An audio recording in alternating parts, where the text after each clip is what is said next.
7 action. आलोक जी कह रहे हैं कि कांग्रेस का हाल बुरा होगा, लेकिन इस विपक्षी एकता में नीतीश कुमार तो बड़ा रोल प्ले कर रहे हैं, लेकिन आप सबसे बड़े प्लेयर हैं। 190 सीटों पर बीजेपी वर्सेस कांग्रेस पिछली बार सीधी जंग हुई थी। ऐसे में क्या आप अपना रुतबा बरकरार रख पाएंगे, क्योंकि सब बिछड़ रहे हैं? अभी जितने सवाल उठाए गए दिया है कि यूनिफॉर्म सिविल कोड पे मैं एक एक का उत्तर देता हूं। जिनको उन्होंने कहा मौन प्रधानमंत्री थे, उन्होंने 50 से ज्यादा प्रेस कॉन्फ्रेंस अपने कार्यकाल में की, मीडिया के साथियों के सबके उत्तर दिए, विदेशों से लेकर दिल्ली तक प्रेस कॉन्फ्रेंस की। मौनी बाबा कौन है कि दूसरा सवाल आते ही पानी पीने लग जाता है जो व्यक्ति और कहता हो दोस्ती बनी रहे, वो मौनी बाबा है। टेलीप्रॉम्प्टर के बगैर 4 लाइन नहीं पढ़ पाए, वो उसका कनेक्ट बहुत अच्छा है। 8000 करोड़ के हवाई जहाज में जो व्यक्ति घूमे वो चाय वाला है। अच्छा बात नहीं है। खैर आज का विषय वो नहीं। 1 रैंक 1 पेंशन वाले आज भी हड़ताल पे बैठे हुए हैं, क्योंकि 1 रैंक 1 पेंशन की जगह 5 रैंक 5 पेंशन दिया गया। ताकत बढ़ाने की बात भी वाजपेयी जी ने कही। 5 सांसद थे, 4 बीजेपी ने तोड़ के अलग कर दिए, इनकी ताकत बढ़ गई। ऐसा ही हुआ था ना वाजपेयी जी। वापस आता हूं, कांग्रेस की बात करते हैं। कांग्रेस की हालत तो जैसी है, हम लोग संघर्ष कर रहे हैं, अंग्रेजों से भी संघर्ष किया, आज भी संघर्ष कर रहे हैं, लेकिन दुर्भाग्य यह है कि देश की हालत की बात कोई नहीं करता। उसका चौपर, इसका चौपर। अरे पूछा गया भाई, 2 दर्जन से पार्टियां ज्यादा आपकी देश में जब 2014 में चुनाव लड़ा, उससे बाद 2 दर्जन से ज्यादा पार्टियां छोड़कर क्यों भाग गई? एक सत्ताधारी दल का प्रवक्ता यहां से वहां भाग रहा है, मूल सवाल का जवाब नहीं देता है, दूसरों के ऊपर प्रश्न चिन्ह खड़े करता है। यही कारण है कि मणिपुर का इस तरह का बुरा हाल हो गया है। डबल इंजन की सरकार, डबल इंजन की। मणिपुर में डबल इंजन देख ही रहे हैं किस तरह का डबल इंजन चल रहा है। पूरे देश को उलझाए रखो, आज ये विषय, आज कल वो विषय, आज यूसीसी। अरे भाई 9 साल से सरकार पकौड़े तल रही थी। आपकी तो 303 सांसद थे, क्यों नहीं लाए यूसीसी? नवाज शरीफ ने रोका था आपको।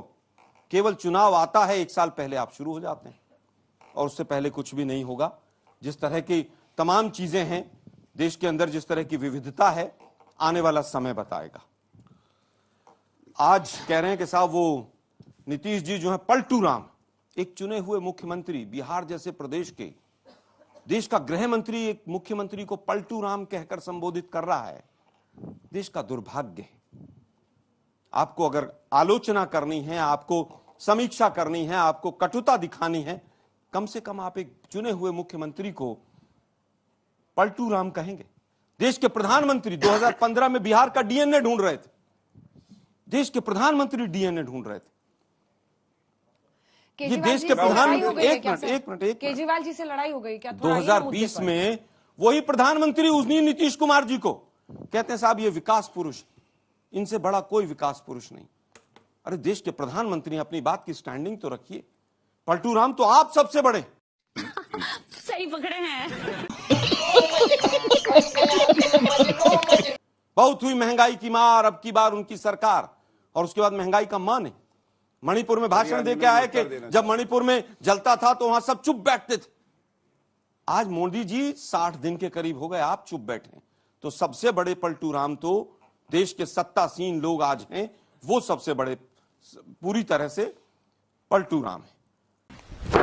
Emotional damn it. मुझे लगता है जेडीयू छोड़ गया, 30-30 साल तक साथ रहे। Baspa, Sapa, national conference, PDP, Akali, TMC, Shiv Sena, 2 दर्जन से ज्यादा पार्टी छोड़ गई, और सबने एक ही आरोप लगाया कि वहां पर हिटलर शाही है। मेरे साथी काफी पढ़े लिखे, मैं पूछना चाहूंगा, एनडीए की सरकार है, एनडीए की आखिरी मीटिंग कब हुई थी? आप कहते हैं कि हम सबको साथ लेकर चलते हैं। एनडीए की आखिरी मीटिंग, यहां पर 200 लोग बैठे हैं लगभग, एक भी कोई बताइए एनडीए की आखिरी मीटिंग कब हुई थी?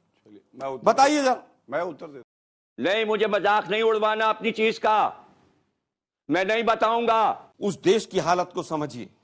आज ही ऑर्डर आया है, सरकारी नौकरियों में जब तक प्लानिंग डिपार्टमेंट की परमिशन नहीं होगी नौकरियां नहीं लगेंगी। अग्निवीर रो रहे हैं। 1 लाख से ज्यादा बच्चा ऐसा जो सड़कों पर तैयारी करके सुबह सड़कों पर खड़ा हुआ। इतना छोटा पहले कभी नहीं हुआ होगा। सत्यप्रकाश जी इनसे सहमत हैं? मैं बात वहां से शुरू करूंगा कि जब गौरव भाटिया जैसे लोग राजनीति में नहीं रहे होंगे और अमित शाह की बिसात राजनीति में नहीं रही होगी, नीतीश कुमार उस समय देश में 3 मुद्दों को लेकर के भारतीय जनता पार्टी जो अछूत पार्टी कहलाती थी, और जब समता पार्टी उसके साथ आई तो 3 मुद्दों को भारतीय जनता पार्टी ने छोड़ा। 370 छोड़ा, यूसीसी छोड़ा, राम टेम्पल छोड़ा। नीतीश कुमार भारत के समाजवादी राही है और नीतीश कुमार 40 साल से इस देश की राजनीति में एक मात्र दाग नहीं है। और देश का गृह मंत्री, माफ कीजिएगा, तिहाड़ जेल में जरूर गए थे। ये तो लेटेस्ट न्यूज है। वैसे गृह मंत्री से अपशब्दों की भरमार और झूठ की भरमार लखीसराय की मैदान में निकली है। जो कॉलेज उन्होंने बनाया नहीं उसको कहा कि भारतीय जनता पार्टी ने बनाया, जो नल का जल उन्होंने दिया नहीं उसको कहा कि हमने पैसे दिए। तो ये झूठ का जो डमरू बजा रही है भारतीय जनता पार्टी। खुशी है इस बात की कि विपक्ष की एकता से घबराए हैं। और रंजना जी, आप ही के डिबेट की एक बात है कि 1% वोट भी इधर से उधर हो गया और विपक्ष की एकता कायम रही तो भारतीय जनता पार्टी 119 सीट पर इस देश में खत्म। विदेशी धरती। मैं बार बार कह रहा हूं, अगर ये प्रवक्ता महोदय अरुण जेटली साहब का स्टेटमेंट पढ़ लें कि कोई विदेशी नहीं होता है, जो चीज आज तक पे चल रही है वो पूरा विश्व देखता है। वो गंगा के किनारे डेमोक्रेसी जीवित है या खत्म हो चुकी है, ये बताइए। चलिए बताइए। अरे भाई, लाशों के जब ढेर गंगा के किनारे लगे तो वो विदेशों की धरती ने भी देखे। और विदेश की धरती पर जाकर जिस तरह से एक महिला पत्रकार को ट्रोल करना आप लोगों को कितना भारी पड़ा है, उससे देश की कितनी बनी। मोदी जी कहते थे कि जो 2014 से पहले जन्म लेता है उसको शर्म आती है। मैं इससे ज्यादा कुछ नहीं कहूंगा। देश के प्रधानमंत्री, तुम्हें शर्म है? कुछ शर्म आया है? तुम्हें शर्म है? चुनौती देनी है मोदी सरकार को तो एकजुट होना पड़ेगा। सीट टू बाय सीट सबको समझौता करना पड़ेगा। उसके लिए बहुत त्याग की जरूरत होगी। भारतीय जनता पार्टी के पेट में अभी से लड़ाई हो गई? नहीं, कहीं कोई लड़ाई नहीं है। वो भारतीय जनता केजरीवाल को पार्टी, देखा, भारतीय जनता, सुनिए तो भाई, दल अलग हैं, सबकी विचारधाराएं अलग हैं, लेकिन मनभेद नहीं है। सब राष्ट्र के लिए एक साथ मिलकर लड़ेंगे क्योंकि राष्ट्र बचाना है। जिस तरह के लोग हैं, जिसने आपने जैसे बोला कौन सगा, भाई कौन सगा? भारतीय जनता पार्टी ने तो पूरी जनता को ठगा।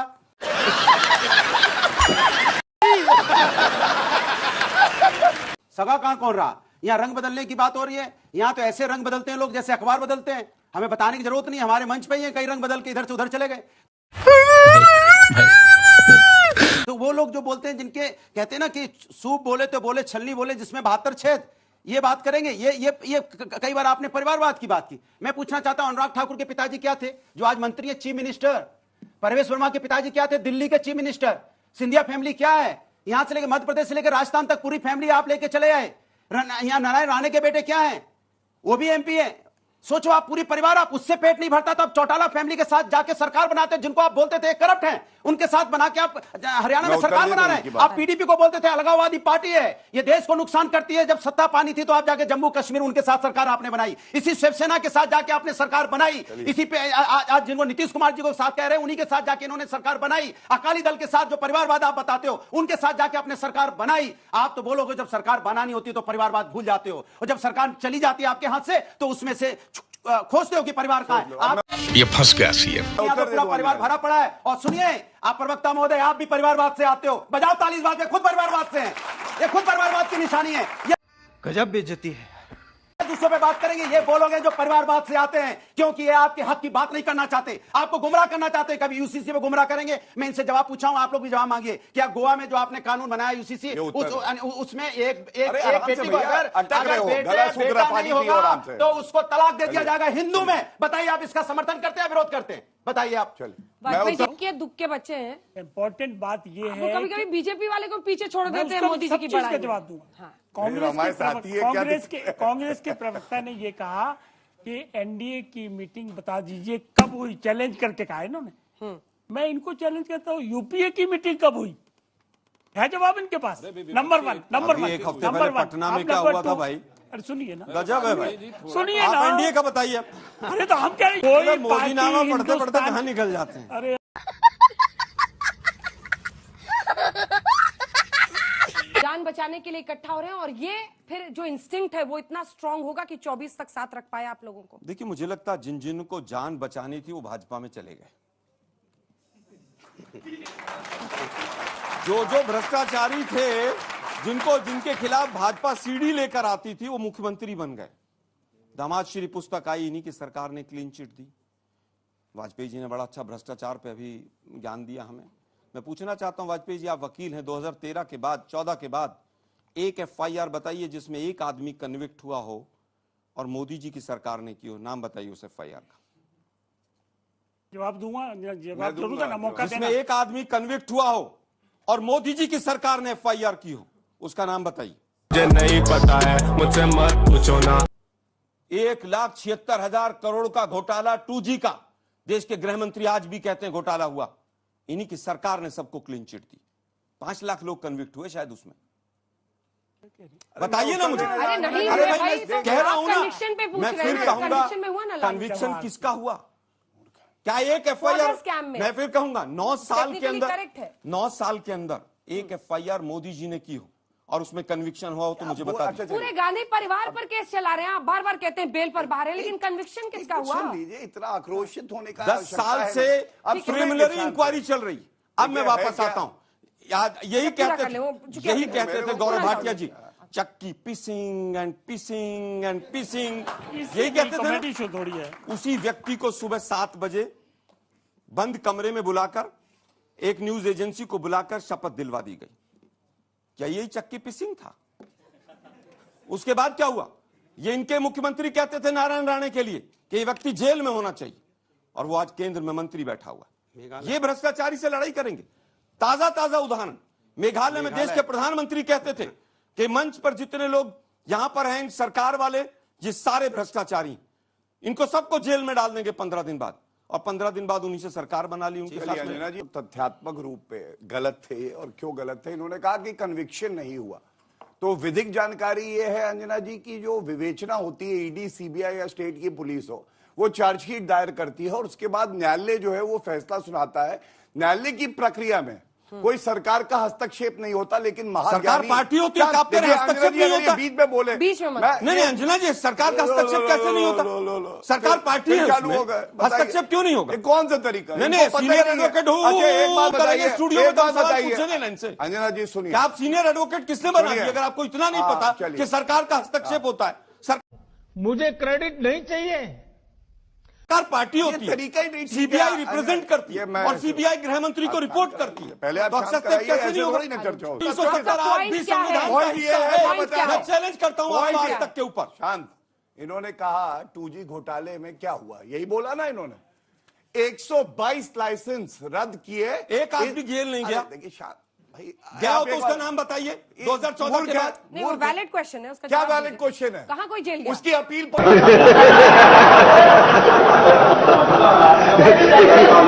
हाईकोर्ट में कहाँ बड़ी अपील नहीं हुई है उसकी। 2G की अपील नहीं हुई है। एक मिनट सुनिए, अरे वो की अपील नहीं हुई है। सुनिए, कुछ भी खत्म। Bye bye, tata, goodbye, गया।